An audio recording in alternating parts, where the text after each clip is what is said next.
எல்லாருக்கும் வணக்கம். நான் இங்க பேச வேண்டிய விஷயம் ரொம்ப முக்கியமான விஷயம். முதல்ல இந்த ஜல்லிக்கட்டு போராட்டத்தின் வரலாறை சொல்லிடுறேன். 2006ல் pseudo fake animal organisations case போட்டாங்க. போட்ட உடனே பிஆர் ஐயா அப்படிங்கிற ஒரு டாக்டர் பி ராஜசேகர் இந்த கேஸ் அன்னையிலிருந்து ஒரு 10 வருஷ காலமா தனியா சிங்கிள் மேன் ஆர்மியா ஃபாலோ பண்ணிட்டே வராரு. அவர் தான் வாதாடுறாரு தன் சொந்த சொத்துக்களை வித்து. அப்புறம் கார்த்திகேய சிவசேனாதிபதி 2012ல இந்த ஆங்கிள் அப்படியே மாத்துறாரு. வீர விளையாட்டுன்னு போயிட்டு இருந்த விஷயத்த native breed preservation breeding science அப்படின்னு ஆங்கில மாத்துறாரு. ஸோ இப்படிதான் இந்த போராட்டம் வந்துகிட்டு இருந்துச்சு அமைதியான வழியில. 2012ல நேட்டிவ் புல்ல பர்ஃபார்மிங் அனிமலா இன்க்ளூட் பண்ணதுல இருந்து என்ன ஆச்சு, அதுக்கு மேல ஜல்லிக்கட்டு நடத்த முடியாது. 2011ல வந்த தீர்ப்பு நடத்தலாம், ஏன்னா புல்ல அப்ப பர்ஃபார்மிங் அனிமல் இல்ல. இப்ப என்ன நடந்துகிட்டு இருக்கு, புல்ல பர்ஃபார்மிங் அனிமல் இருந்து ரிமூவ் பண்ணா சட்டப்படியே நம்ம இந்த கேஸை ஜெயிச்சிடலாம். இவ்வளவுதான் இந்த விஷயம். ஸோ அமெண்ட் பிசி ஆக்ட் தான் நம்ம நோக்கம், நம்ம கொள்கை. இந்த போராட்டத்துல ஒரு கொள்கை எல்லாம் போச்சுன்னா நம்ம தோத்துருவோம். ரெண்டாவது, நான் இப்ப சொல்ல வேண்டிய முக்கியமான விஷயம், ஒரு ஃபாரினர் இன்னைக்கு மெரினால அட்டாக் பண்ணிட்டாங்க, அதனால போலீஸ் அத்துமீறினாங்கன்னு சொல்றாங்க. அதே மாதிரி இன்னொரு விஷயம், பிரஸ் பீப்புளை விடுறது இல்ல. ஒன்னு கொஞ்சம் ஸ்மார்ட்டா யோசிச்சு பாருங்க. பிரஸ் நேஷனல் மீடியா கவர் பண்ணாதான் டெல்லியில இந்த பத்தி விஷயம் தெரியும். பிரஸ்ஸை யூஸ் பண்ணிக்கங்க, அட்லீஸ்ட் உங்களோட பவருக்கு யூஸ் பண்ணிக்கங்க. இப்ப எல்லாரும் இறங்கி வராங்கன்னா, ஏன்னா போராட்டம் வலுத்திருச்சு அதனால இறங்கி வராங்க. இந்த டைம்ல ஸ்மார்ட்டா உங்களை யூஸ் பண்ணி உங்க விஷயம் என்ன, ஒரே ஒரு கொள்கை அமெண்ட் பிசி ஆக்ட்ங்கிற விஷயத்த சென்ட்ரலுக்கு எடுத்துட்டு போறதுக்கு இந்த பிரஸ்ஸை யூஸ் பண்ணுங்க, நேஷனல் மீடியாவை யூஸ் பண்ணுங்க. ஸ்மார்ட்டா யோசிங்க, வன்முறையில மட்டும் இறங்கிடாதீங்க. ஏன்னா நீங்க வன்முறையில இறங்கினா இவ்வளவு நாள் இந்த மாதிரி ஆட்கள் கஷ்டப்பட்டு 10 வருஷமா ஒருத்தர் கேஸ் நடத்திட்டு இருக்காரு, அவர் பண்ண எல்லா முயற்சியும் வீணா போயிடும். அண்ட் இந்த டக்கருங்கிற ஒரு விஷயத்த நாங்க எதுக்கு பண்ணோம்னா, இந்த ஆங்கில சிவசேனாதிபதி மாத்தினப்ப அண்ணன் மாத்துறப்ப நாங்க என்ன பண்ணோம், இதை மக்களுக்கு கொண்டு போய் சேர்த்தணும், கிராமத்துல இருக்கிற பிரச்சனையை கொண்டு நகரத்துல சேர்த்தணும். இந்த வீடியோ பண்ணோம். இது டோட்டலா ஒரு எஜுகேஷனல் வீடியோ, அறிவுபூர்வமான விஷயத்துக்காக தான் இந்த வீடியோ பண்ணோம்.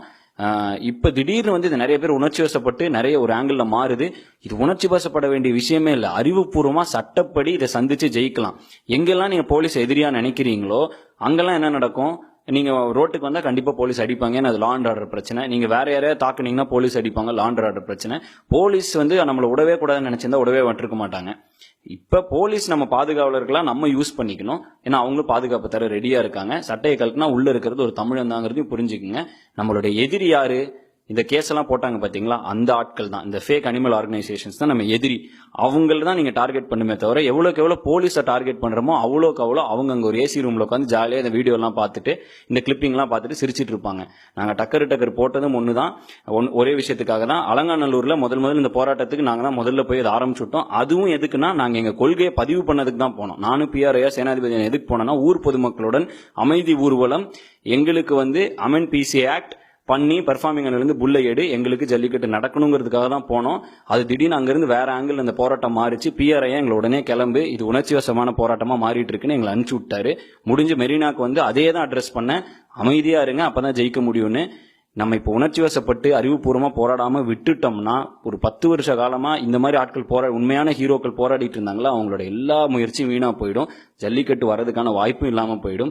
ஏன்னா நீங்க எவ்வளவு வன்முறையில் இறங்குறீங்களோ அவ்வளோ இந்த ஃபேக் அனிமல் ஆர்கனைசேஷன் பீட்டா இவங்களுக்கு எல்லாம் செம கொண்டாட்டமா இருக்கும். ஜாலியா அதை எவிடன்ஸ் எடுத்துக்கிட்டு இருப்பாங்க. அலங்காநல்லூர் நடந்ததும் அதே தான். அமைதி ஊர்வலத்துக்கு நடுவில் ஒருத்தர் காலை அவுத்து விட்டாரு. போலீஸ் எல்லாரையும் அடிச்சு விரட்டினாங்க. கொஞ்சம் யோசிச்சு பாருங்க, அந்த காலை யாராவது குத்தி இருந்துச்சுன்னா பீட்டா அதை அழகா வீடியோ எடுத்து அடுத்த வருஷம் ஜல்லிக்கட்டு விடாம பண்ணிருப்பான். ஏன்னா அதுதான் அவங்க இத்தனை வருஷமா பண்ணிக்கிட்டு இருக்காங்க. ஏதோ ஒரு அசம்பாவித்தத்தை அழகா கேப்சர் பண்ணி அதை வேற மாதிரி பிரசென்ட் பண்றது. இப்ப ரொம்ப நம்ம இருக்க வேண்டிய விஷயம். இப்ப நான் நேரா கோயம்புத்தூர் போயிட்டு இருக்கேன், மதுரையில இருந்தேன். இப்ப இன்னைக்கு நேற்று சென்னை, நைட்டு சென்னை, இன்னைக்கு காலையில இருந்து அடுத்து என்ன நேஷனல் மீடியா உள்ள கொண்டு வரதுக்காக சேனாதிபதி என்ன ட்ரை பண்ணிட்டு இருந்தாரு. அந்த வேலையில இருந்தோம்.